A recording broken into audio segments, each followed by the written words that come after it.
I'm going to be talking about how we at Huddersfield keep our data clean, a bit different to what's been happening at Birmingham at the last presentation. So I'm now panicking, thinking that I'm managing Pure in the incorrect way.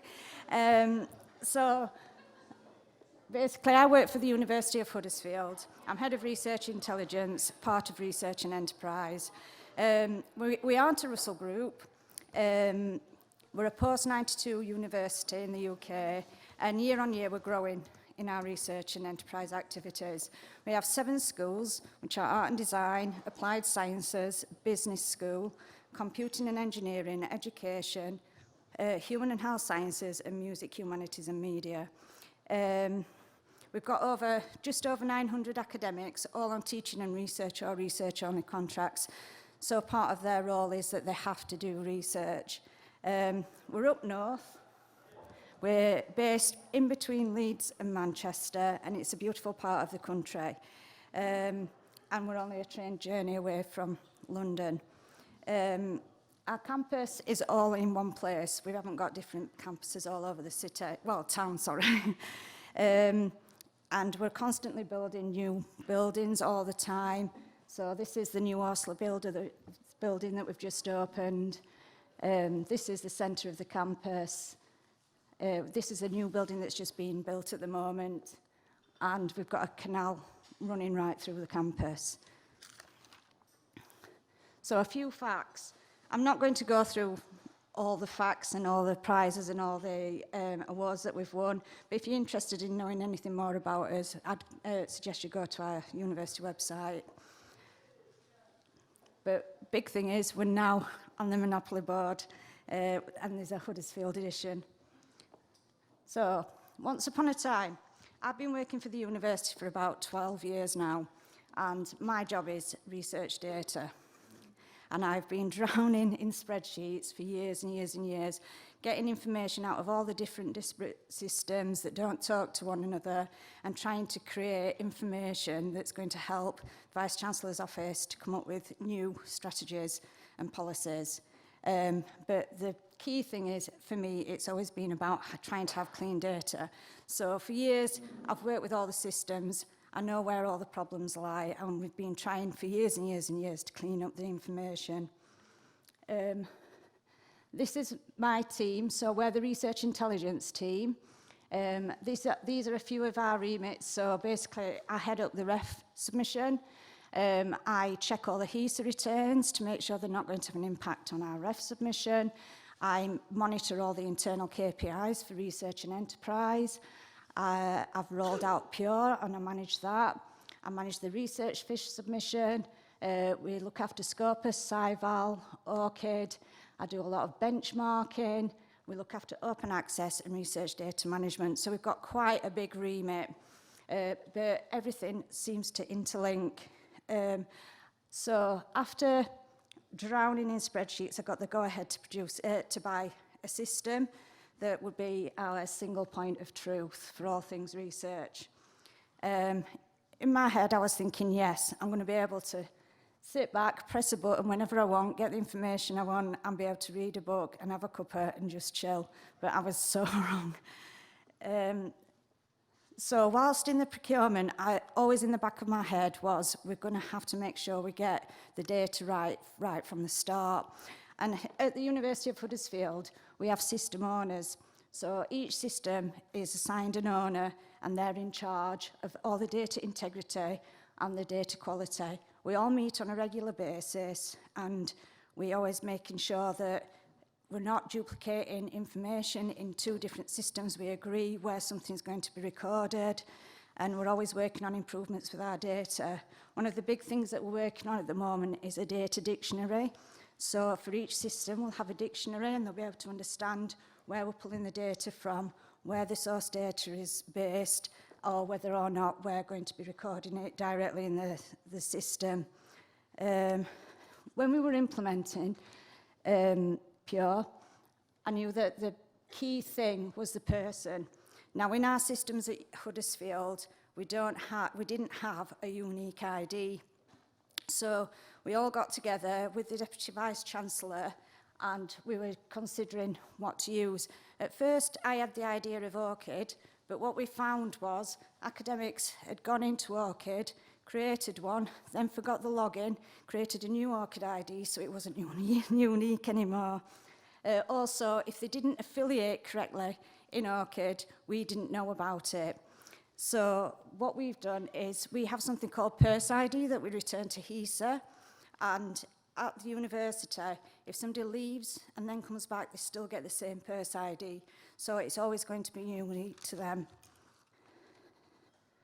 So what we did was we agreed this Purse ID, and then wherever a person is in any system, the Purse ID is recorded against it. So when I started to do the syncs, it would all link up together.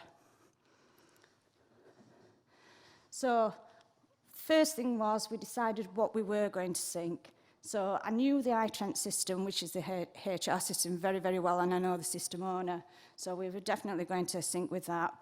Same with the financial system. So we had the projects data and also the pre and post award information.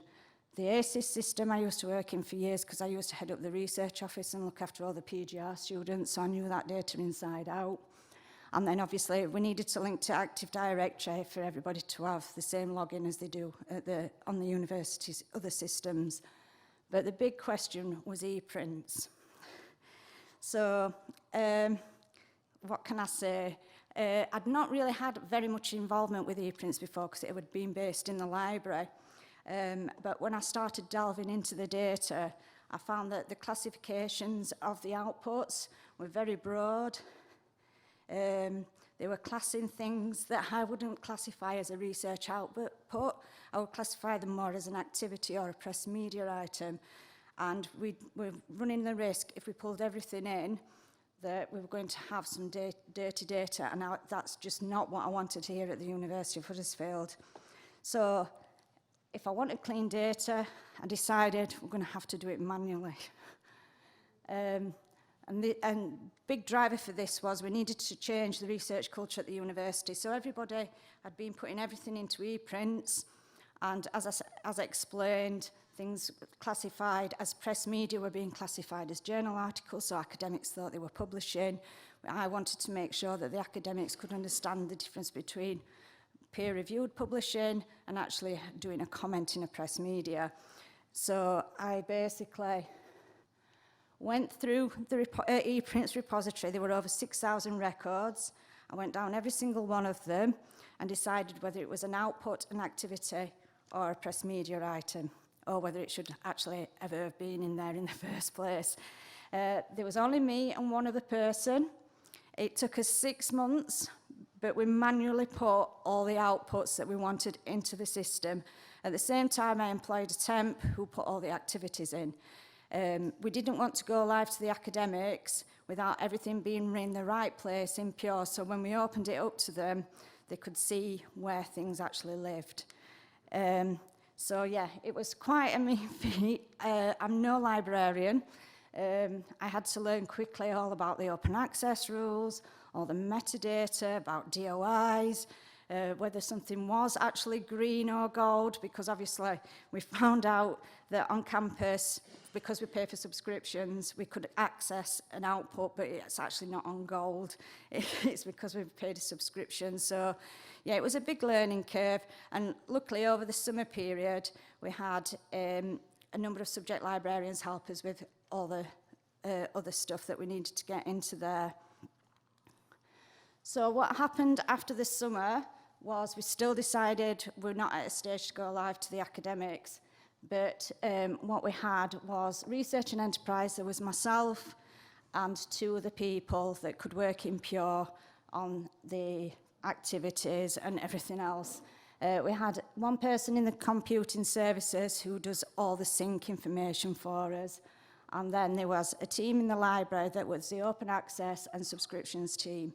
So basically, part of their time was to work on Pure, but part of their time was to work on subscriptions. But we also had ePrints still running at the same time because we need to be open access compliant until we went live with Pure. It was very, very difficult working with the library because they're on a different floor. I didn't get to meet with them regularly.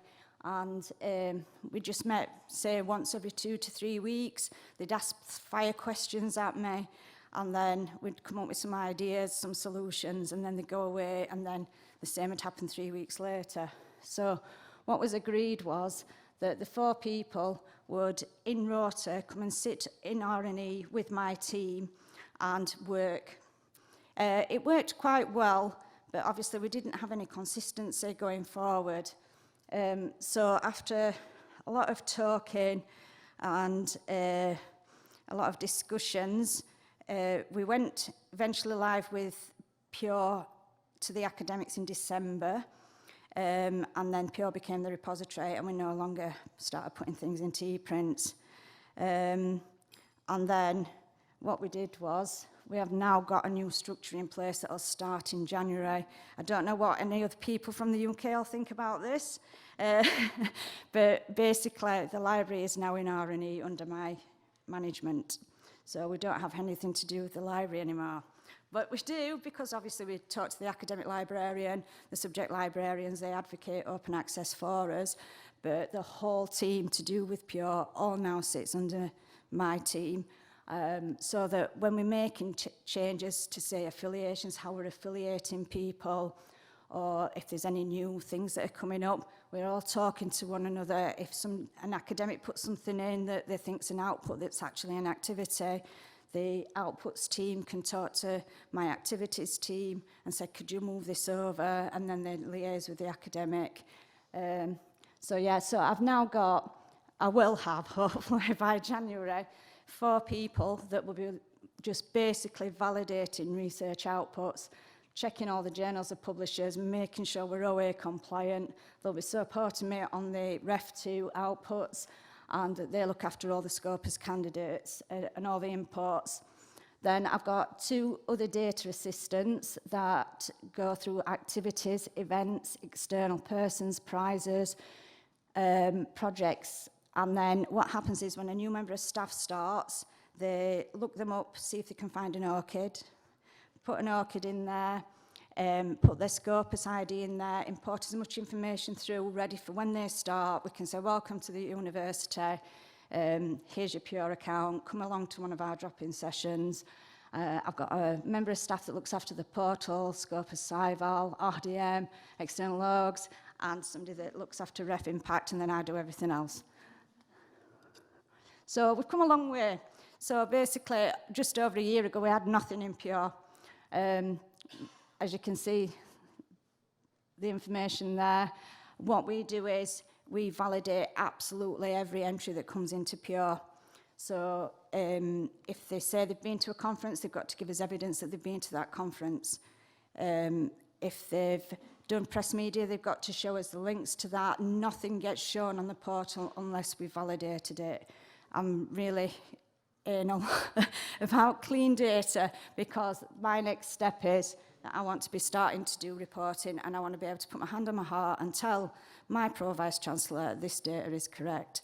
And this is the portal at the moment. I didn't think I'd be able to show you this because about a week ago, 2 weeks ago, we updated to 5.13, and we only had 26 people working at the university according to the portal because the syncs didn't work. But the big thing for us is external logs.